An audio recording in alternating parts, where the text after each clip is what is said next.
Se regían por un código de honor como el de un samurái, pero controlaban los negocios más turbios de Japón. Prometían lealtad hasta la muerte y se presentaban como protectores del pueblo. Entonces, ¿cómo es que estos herederos de guerreros se convirtieron en la organización criminal más temida de Asia?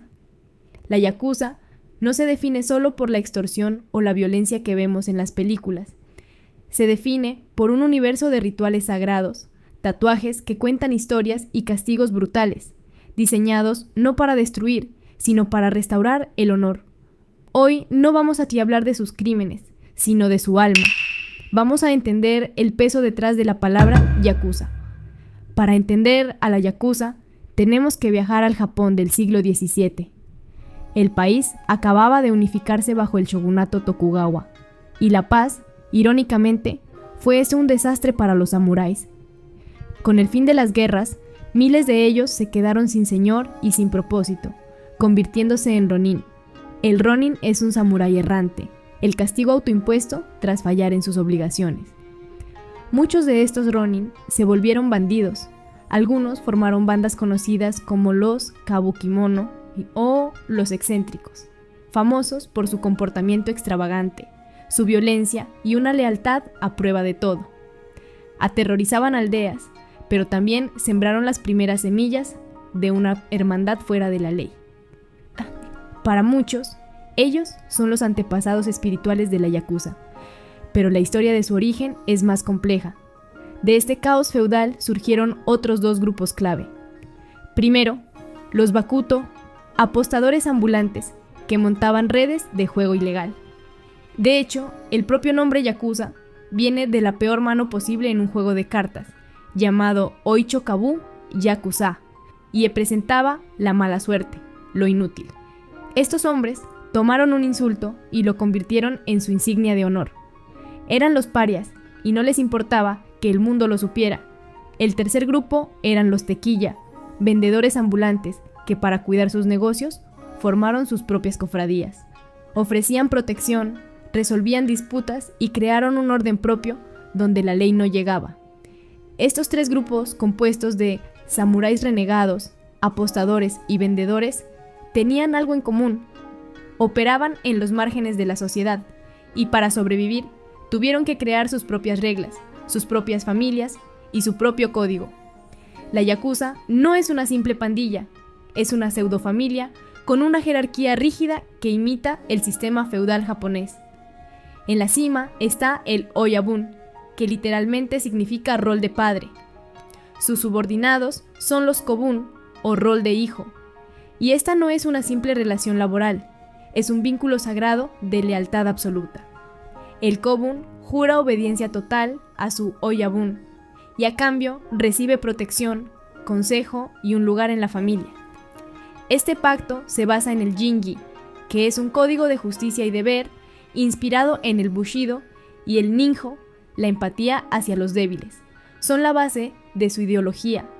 Se ven a sí mismos no como criminales, sino como organizaciones de caballería que mantienen el orden donde el Estado falla. Una visión retorcida, claro, pero clave para su autojustificación. Y esa es la gran paradoja de la yakuza.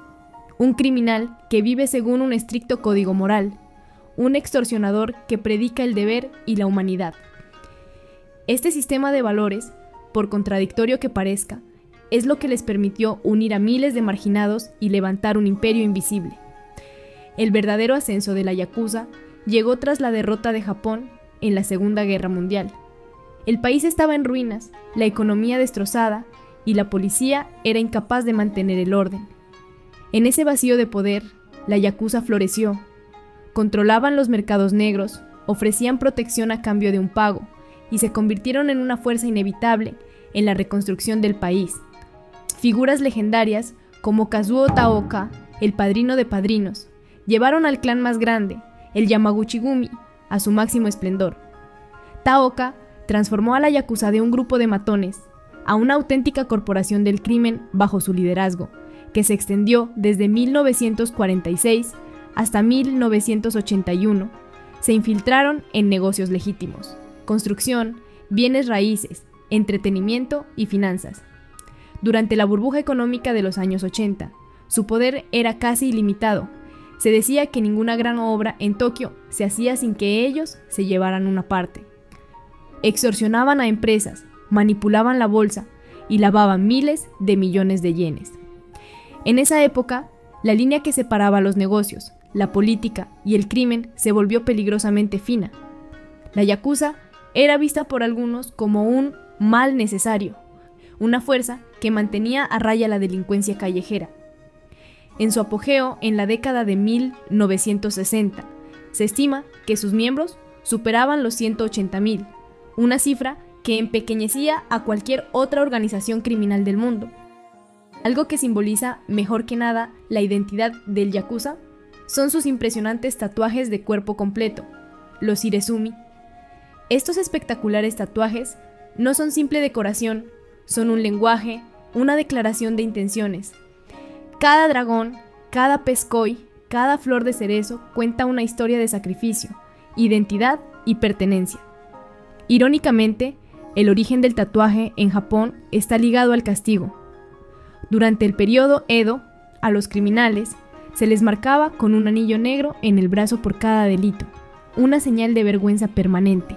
En un acto de desafío, la yakuza se apropió de este símbolo de exclusión y lo convirtió en una medalla de honor, en un símbolo de orgullo y compromiso con su estilo de vida. Hacerse un irezumi es una prueba de fuego.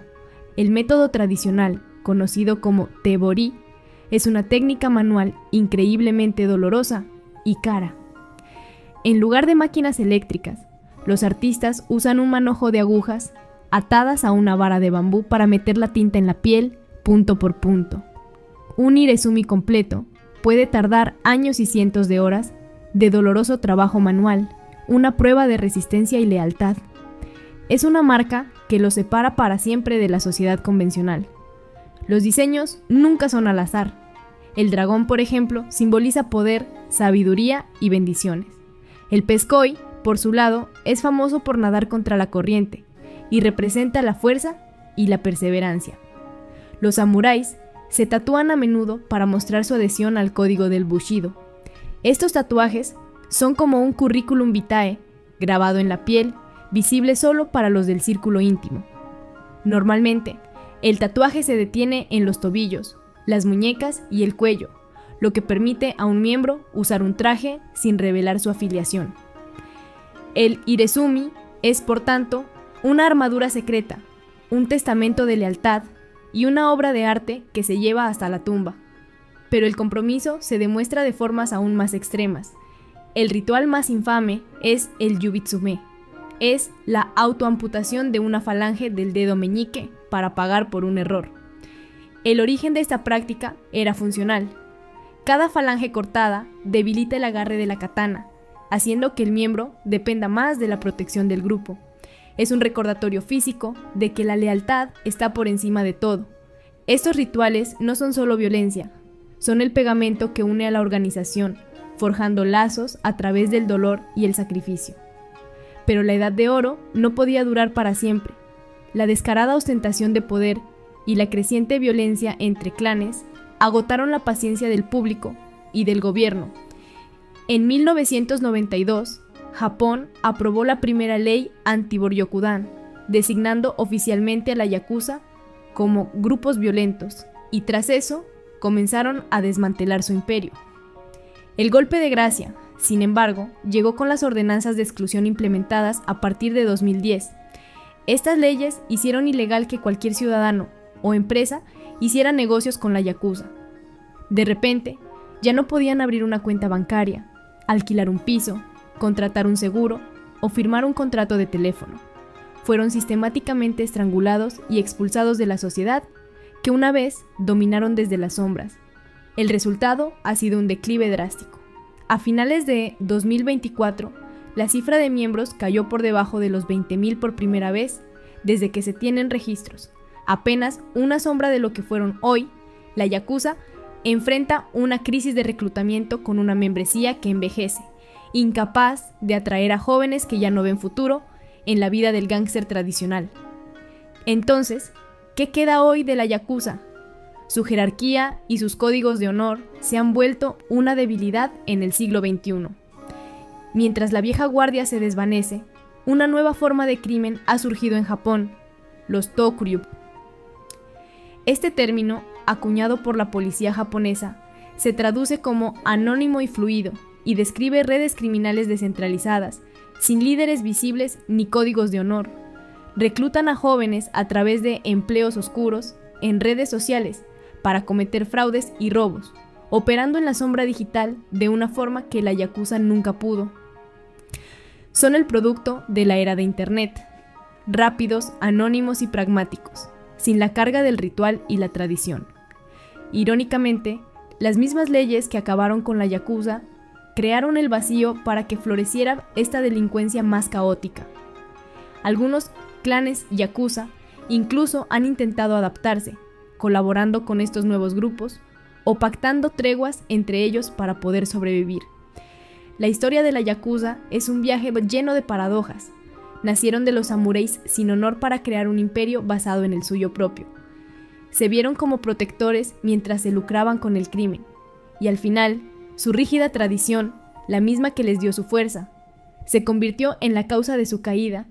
Han pasado de ser una fuerza temida a un fantasma del pasado, un recordatorio de que hasta los imperios más poderosos pueden desvanecerse. Pero su leyenda perdura, un reflejo oscuro y fascinante de la historia de Japón. Ahora, déjanos tu comentario si te gustaría aportar a la conversación y si quieres descubrir más sobre otros grupos fascinantes. No olvides suscribirte, darle un like y activa las notificaciones. Gracias por acompañarnos.